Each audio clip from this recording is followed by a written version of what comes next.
வணக்க மக்களே, அனைவருக்கும் இனிய வணக்கம். இன்னைக்கு தமிழகத்துல மகளிர் உரிமை தொகை திட்டம் ஜூலை 15ஆம் தேதி முதல் 2500 ரூபாயாக மாற்றம் செய்ய இருக்கிறார்கள்.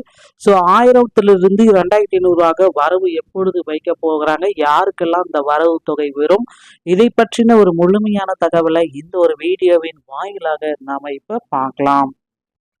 மக்களே, நீங்க நம்முடைய சேனலை முதல் முறையா பாக்குறீங்க அப்படின்னா மறக்காம ஒரு சப்ஸ்கிரைப் அண்ட் பெல்ல கிளிக் பண்ணி வச்சுக்கோங்க. கைஸ், வாங்க வீடியோக்குள்ள போகலாம்.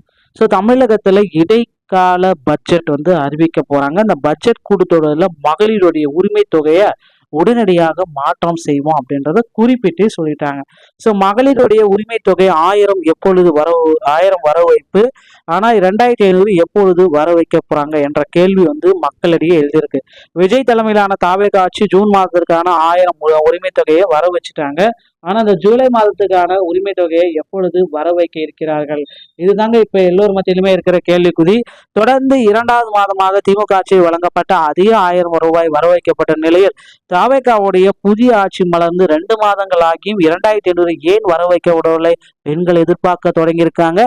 மே 10ஆம் தேதி தமிழக முதலமைச்சராக தாவேகா தலைவர் ஜோசப் விஜய் அவர்கள் பதவியேற்றார்.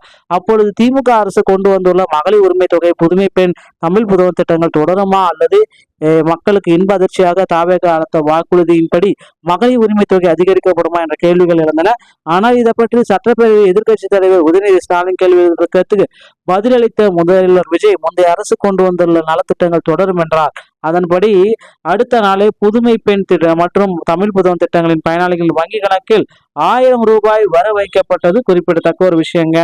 ஆனா இதை பாத்தீங்க அப்படின்னா மகளிர் உரிமை தொகை தேர்தல் முக்கிய அறிவிப்பாக மகளிர் உரிமை தொகை 2500 எப்பொழுது வர வைக்கப்படும், இதுதான் இப்ப எல்லோர் மத்தியிலுமே இருக்கிற கேள்விக்குறி. 2500 இந்த தேர்தல் வாக்குறுதிகள்ல எதிர்பார்க்கிறது.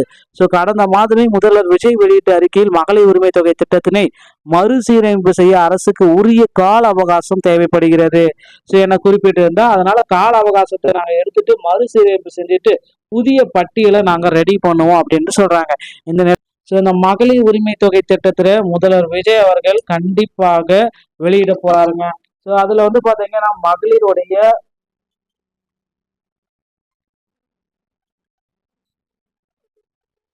உரிமை தொகை திட்டத்தின் கீழாக நிறைய பீப்புள்ஸுக்கு பாத்தீங்கன்னா ஒரு மகிழ்ச்சியான செய்திகள் வரலாம் அப்படின்றது எதிர்பார்க்கப்படுகிறது.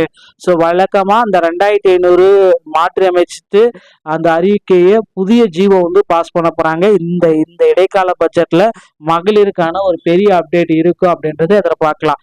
மக்களே, இந்த ஒரு வீடியோ பதிவு உங்களுக்கு மகிழ்ச்சியை தரும் அப்படின்றத நாம் எதிர்பார்க்க சொல்றோம். இந்த மாதிரி தகவல்களை நீங்க உடனுக்குடன் தெரிஞ்சுக்க நீங்க நம்முடைய சேனலோட இணைந்திருங்கள். மீண்டும் ஒரு நல்ல தகவலோட நான் உங்களை சந்திக்கிறேன். நன்றி, வணக்கம்.